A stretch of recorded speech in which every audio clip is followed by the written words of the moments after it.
একবারে পাগল রাশিয়ার প্রেসিডেন্ট ভ্লাদিমির পুতিন। এমনই বিস্ফোরক মন্তব্য করেছেন মার্কিন প্রেসিডেন্ট ডোনাল্ড ট্রাম্প। বিশ্বনেতার এমন আক্রমণাত্মক কথায় তীব্র প্রতিক্রিয়া জানিয়েছে মস্কো। রুশ প্রেসিডেন্টকে নিয়ে কথা বলায় মার্কিন প্রেসিডেন্টকে দেওয়া হয়েছে কড়া হুঁশিয়ারি। কোন পরিস্থিতিতে এমন উত্তপ্ত বাক বিনিময় হলো তাই এখন সবচেয়ে চর্চিত।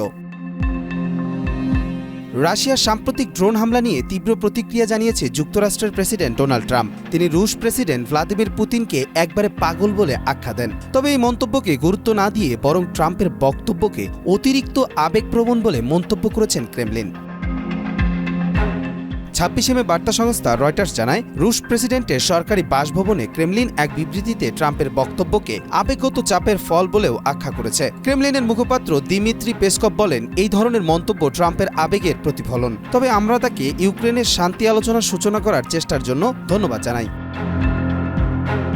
এর আগে সাংবাদিকদের সঙ্গে আলাপকালে ট্রাম্প বলেন, যখন শান্তি আলোচনা চলছিল তখন পুতিন কিয়েভ সহ ইউক্রেনের শহরগুলোতে ড্রোন হামলার নির্দেশ দেন। এটা সম্পূর্ণ অপ্রয়োজনীয় এবং অমানবিক। তিনি আরও বলেন, এমন হামলা যদি পুনরায় ঘটে তবে রাশিয়ার ওপর আরও কঠোর নিষেধাজ্ঞা আরোপ করা হবে। তবে তিনি ইউক্রেনের প্রেসিডেন্ট জেলেনস্কিকেও কিছুটা দায়ী করেন চলমান যুদ্ধ পরিস্থিতির জন্য। কবির চৌধুরী, জয়, মাই টিভি।